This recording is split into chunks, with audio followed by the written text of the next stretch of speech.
Hello student, मेरा नाम है मनीष और आपका मेरे यूट्यूब चैनल आईएमपी पर स्वागत है। ये वीडियो 11th के लिए बनाया जा रहा है, जिसमें हम स्टार्टिंग से देखेंगे 11th का सिलेबस। अब इसमें आईएमपी क्वेश्चन जिस प्रकार मैंने 10th और 12th में बनाए हैं, इसमें ऐसे आईएमपी क्वेश्चन बनाने की ज़रूरत नहीं है, क्योंकि अलग अलग स्कूल में अलग अलग तरह के पेपर बनाए जा सकते हैं, तो उसमें कोई आईएमपी नहीं होते हैं। ठीक है, इसमें सिलेबस आईएमपी मान सकते हैं जो फ्यूचर में हमारे काम का है या फिर 12th के हिसाब से काम का है, तो उसी के अनुसार ये वीडियो मैं बना रहा हूँ और उसी पर हम डिस्कस करेंगे जो 12th के हिसाब से ज़्यादा इम्पोर्टेंट है, ताकि आपको 12th में कोई प्रॉब्लम ना हो। ठीक है, और जो रिड्यूस हुआ है सिलेबस, अगर उसमें से 12th के लिए जो इम्पोर्टेंट है और रिड्यूस हो चुका है, तब भी हम उसको थोड़ा विचार करेंगे। तो इसी के साथ हम आगे बढ़ते हैं और हमारा आज का टॉपिक है मात्रक एवं मापन। ठीक है, मेजरमेंट एंड यूनिट्स चैप्टर का नाम है। यूनिट्स में सबसे पहले आता है यूनिट्स। तो जो यूनिट्स होते हैं वो अलग अलग तरह के यूनिट्स होते हैं। ठीक है, आप दुकान पर जाते हो तो जो वजन वो तोल के देता है वो केजी में तोल के देता है। कभी विचार किया है कि ये कहाँ से आया होगा? वो भी तो कहीं से सीखा होगा या उसको बताया गया होगा कि भैया इसमें तोलना है। आप एरिया मेजर करते हो तो फीट स्क्वायर में, है ना, मीटर स्क्वायर में। डिस्टेंस मेजर करते हो मीटर, सेंटीमीटर, किलोमीटर, इस प्रकार से डिस्टेंस मेजर करते हो। तो ये सब यूनिट्स हैं और यूनिट्स के आधार पर इनको पहचाना जा सकता है। वजन को हमेशा केजी में ही मेजर करते हैं हम। एरिया कैसा भी हो, या तो फीट स्क्वायर या मीटर स्क्वायर या सेंटीमीटर स्क्वायर में आता है। तो यूनिट्स 12th के हिसाब से भी नहीं, हमारी पूरी लाइफ के हिसाब से बहुत महत्वपूर्ण है, तो इन्हें समझना बहुत ज़्यादा ज़रूरी है। ठीक है, अब अगर हम इसे समझें तो हिंदी में अगर हम देखें तो जनरली किसी भौतिक राशि का मापन एक निश्चित आधारभूत यादृच्छिक रूप से चुने गए मान्यता प्राप्त संदर्भ मानक से इस राशि की तुलना करना, यह संदर्भ मानक मात्रक कहलाता है। कुछ समझ नहीं आया तुम्हारे, मुझे पता है। मैं सिर्फ ये कहना चाह रहा हूं कि जिस क्वांटिटी की जो पहचान है, जिससे हम उसको पहचान सकते हैं सॉरी, जैसे कि अगर मास की बात करें यानी कि द्रव्यमान की, तो हम उसको केजी से पहचान सकते हैं। किसी फोर्स या बल की बात करें तो हम उसको न्यूटन या केजी इंटू मीटर पर सेकंड स्क्वायर से पहचान सकते हैं। एरिया की बात करें तो feet square, kilometre square, centimetre square, metre square ऐसे पहचान सकते हैं।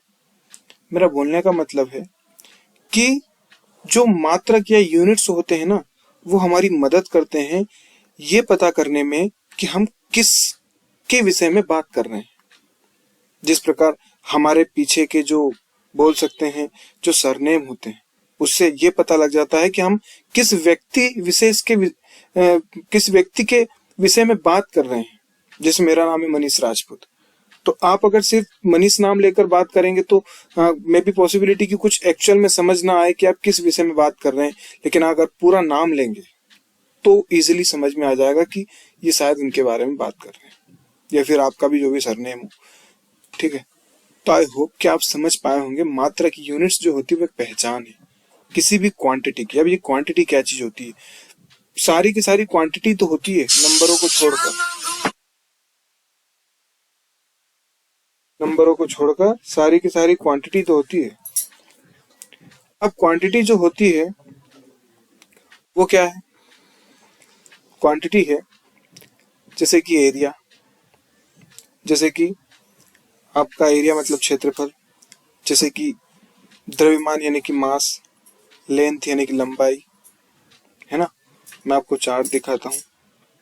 ये सारी जो है, देखो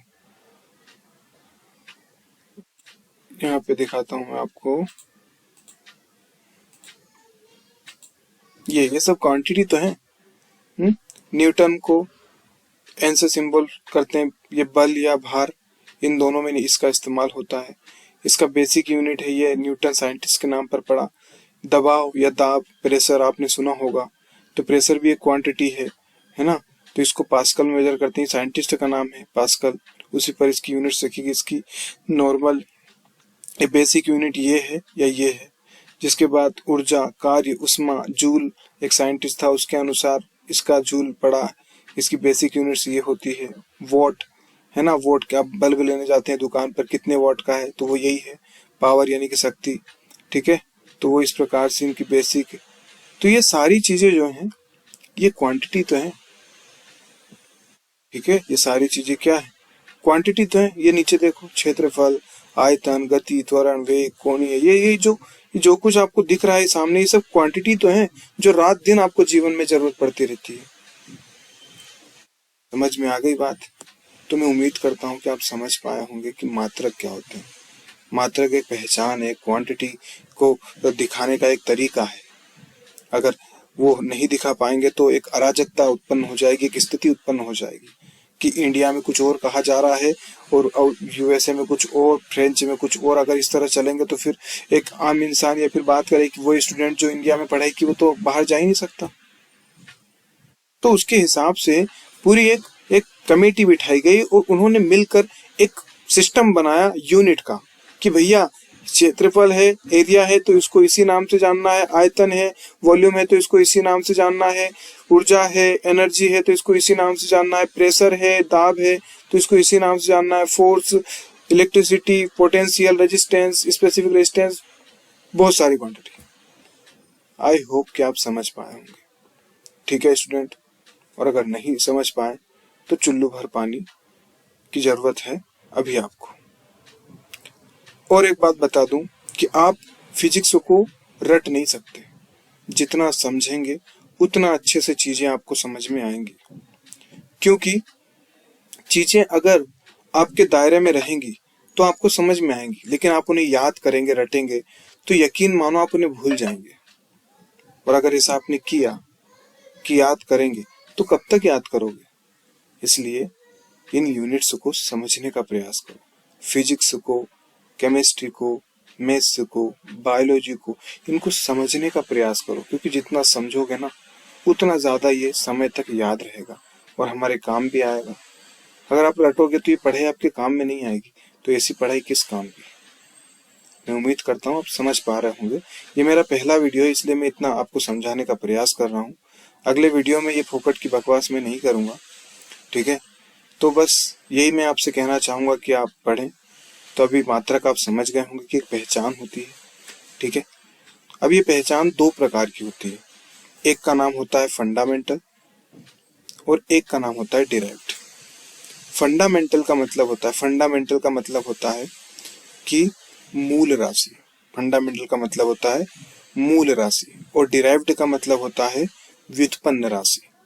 फंडामेंटल का मतलब होता है मूल राशि, डिराइव्ड का मतलब होता है व्युत्पन्न राशि। तो दो प्रकार की राशि बनाई गई है। डिराइव्ड का मतलब ये कि जो कमेटी बिठाई गई थी उसमें उन्होंने कुछ फिक्स क्वांटिटीज बता दी गई है, उन्हें डायरेक्ट याद रखना है। अब इन डायरेक्ट क्वांटिटीज की मदद से ये जो बनी हुई है, इनको बनाया गया किसकी मदद से? इसकी मदद से। तो ये कैसी हो गई? डिराइव्ड हो गई, यानी कि व्युत्पन्न, या हिंदी में कहें तो उत्पन्न हुई है। समझ में आ गई? फंडामेंटल यानी कि जो फिक्स है, जो बनाई नहीं गई है, जो बता दी गई है कि बस ये है तो है, उन्हें हम फंडामेंटल कहते हैं। God is a fundamental and हम जो है derived. I think you know about that. खैर, फंडामेंटल और डिराइव्ड में आपको लगभग समझ में आया होगा। तो फंडामेंटल जो क्वांटिटीज होती हैं वो जनरली जो है 7 इस प्रकार से होती है और 2 पूरक होती है, टोटल 9 होती है। ठीक है, ये फंडामेंटल, ये फिक्स है। लेंथ फिक्स है जिसका यूनिट मीटर होता है। मास फिक्स है जिसका यूनिट केजी होता है। टाइम फिक्स है जिसका यूनिट सेकंड होता है। करंट फिक्स है जिसका यूनिट एम्पियर होता है। टेम्परेचर फिक्स है जिसका यूनिट केल्विन। लुमिनियस फिक्स है। इंटेंसिटी जिसका जो यूनिट है candela, amount of substance mole, plane angle radian, solid angle steradian. Solid मतलब जो सॉलिड को काट कर एंगल बनेगा वो सॉलिड एंगल, और प्लेन एंगल जो प्लेन पर बनेगा वो प्लेन एंगल होगा, रेडियन कहलाएगा। ये 3D में आता है, 2D में आता है, तो समझ रहे होंगे आप। ठीक है, हिंदी में अगर हम इसको देखें तो ये देखो, metre, kilogram, second, ampere, kelvin, mole, candela, ये मूल राशियां है। कैसी राशियां हैं? मूल राशियां। मीटर को एम से दर्शाते हैं। लंबाई जो है ये क्या है, इसको नहीं समझना है आपको, कोई रिसर्च नहीं करना है, साइंटिस्ट नहीं बनना है अभी, है ना। बस इतना जितना दिखाया जा रहा है ना उतना ही पढ़ लो। लंबाई, ठीक है, ये लंबाई जो है ये मीटर, तो लंबाई को मीटर में मेजर करते हैं। अब लंबाई के बारे में लिखा हुआ है, लंबाई किसी वस्तु की लंबे आयाम को कहते हैं। किसी वस्तु की लंबाई उसके दोनों छोरों के बीच की दूरी को कहते हैं। इसे ऊंचाई से पृथक करने के लिए ऊंचाई का ऊर्ध्वाधर में कही जाती है। तो ये फोकट दिमाग लगाना नहीं है, वैसे थोड़ा बहुत है तो खत्म हो गया, दिक्कत हो जाएगी। तो लंबाई को कायम मेजर करते हैं मीटर में। भार यानी कि जो मास है, द्रव्यमान है, उसको कायम मेजर करते हैं किलोग्राम में। समय को सेकंड में, है ना। विद्युतीय धारा को एम्पियर में। तापमान को केल्विन में। मोल, पदार्थ की मात्रा को मोल में। प्रकाशीय तीव्रता यानी ज्योति तीव्रता को कैंडेला में। ठीक है, और इसके अलावा दो और होते हैं, कोण और आपका घन कोण, तो दो और होती है, यहाँ पे नहीं बताएगी, वो एक अलग मैटर है। तो इस प्रकार से टोटल 9 होती है, ठीक है, जिसमें से 2 सप्लीमेंट्री होती है। तो फंडामेंटल आप समझ गए होंगे। डिराइव्ड का मतलब होता है कि जो उत्पन्न करके बनाई गई हो, जो उत्पन्न करके बनाई गई हो। ठीक है, अब उत्पन्न करके बनाई गई हो तो ये सारी बनाई गई यूनिट्स हैं, इतनी सारी यूनिट्स बनाई गई। देखो आवृत्ति ले लो, आवृत्ति क्या होती है वो एक अलग मैटर है, लेकिन इसका यूनिट देखो क्या है, 1/s। s मतलब सेकंड। अब s मतलब सेकंड होता है, तो सेकंड कहाँ से लिया है, यहीं से तो लिया है ना, तो सेकंड यहाँ से लिया है। तो कुल मिलाकर ये जो फंडामेंटल यानी कि जो मूल राशि है, इसी से तो क्या बनी है, आपकी व्युत्पन्न राशि बनी। ठीक, इसमें भी देखो m, kg, s, ये कहाँ से आया होगा, कभी सोचा? तो यहाँ से आया होगा। m यहाँ से लिया है, kg यहाँ से लिया है, s यहाँ से लिया। तो ये क्या है, ये बनाई गई राशि है, किससे? आपके मूल राशियों से बनाई गई है ना। ये जो है आपकी फंडामेंटल क्वांटिटीज जो है, ये आपकी डिराइव्ड क्वांटिटीज है। देखो इसमें kg और m, इनवर्स m नीचे जाएगा तो m बन जाएगा, सिंपल सी बात है। मास अपन वॉल्यूम, ठीक है, तो मास अपन वॉल्यूम के हिसाब से kg अपन मीटर क्यूब होना चाहिए था, तो ये गलत लिख रखा यहाँ पर।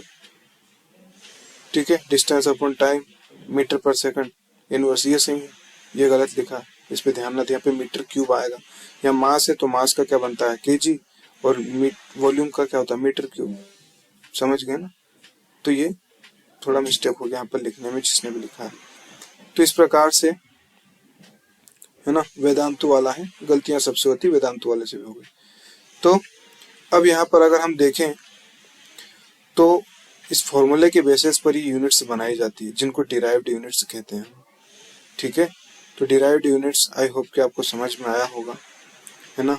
बेस क्वांटिटी आप यहाँ देखेंगे तो लेंथ का मीटर होता है, मास का kg होता है, टाइम का सेकंड होता है, करंट का एम्पियर होता है। ठीक है, इस प्रकार से यहाँ पर आप हिंदी मीडियम में भी देख सकते हैं कि ये आवृत्ति है ना, ये सब सारी की सारी डिराइव्ड यानी कि उत्पन्न राशियां। तो व्युत्पन्न राशियां अनंत होती है, इनफाइनाइट, जिनको हम काउंट नहीं कर सकते, कितनी भी हो सकती है, बस फॉर्मूला पता होना कि हमारा काम हो गया। समझ में आ गई बात? फॉर्मूला पता होना कि हमारा काम हो गया। फॉर्मूला अगर हमें नहीं पता तो फिर हमें जो है उत्पन्न राशि भी बनाते नहीं आएगी। और ये आपको एक बार आ गई तो इनमें सूत्र डायमेंशन फॉर्मूले आसानी से आ जाते हैं। तो मैं उम्मीद करता हूँ कि आपको ये समझ में आया होगा। फिर भी अगर इसमें कोई डाउट है तो आप बिल्कुल मुझे कमेंट्स करें, ठीक है। और इसके अलावा जो है आप मुझे व्हाट्सएप पर मैसेज भी कर सकते हैं, ग्रुप के माध्यम से या किसी और माध्यम से, क्योंकि मेरे पास और भी मेरे वीडियो पड़े हुए हैं, आप चाहें तो उन्हें देख सकते हैं। ठीक है, जब आप देखेंगे तो उसमें नंबर मिलेंगे, तो आप मुझे पर्सनली मैसेज भी कर सकते हैं। मैं आपका डाउट दूर करने का प्रयास करूँगा। पर ध्यान रखना है, फोकट रिसर्च नहीं करना है, जितना ज़रूरी है हमारे लिए उतना ही पढ़ना है। आई होप कि आपको समझ में आया होगा। इसके अलावा वेदांतु को अगर मेरे शब्दों के द्वारा कोई प्रॉब्लम हुई हो, जैसे कि मैंने यहाँ पर बताया है कि यहाँ पर मीटर क्यूब होना चाहिए था, तो उसके लिए मैं क्षमा चाहता हूँ। ठीक है, गलतियाँ सबसे होती है, बाय मिस्टेक यहाँ पर मिस प्रिंटिंग हो गया होगा, तो इसको कोई भी स्टूडेंट अदरवाइज ना ले। ओके, और स्टूडेंट मेरे चैनल को एक सब्सक्राइब और लाइक तो बनता है, जो आपको करना चाहिए जाने से पहले, तो कर दीजिएगा। और अगला वीडियो मैं डालूंगा, उसे भी देख लीजिएगा। अभी के लिए इतना ही। ठीक है, बेस्ट ऑफ लक।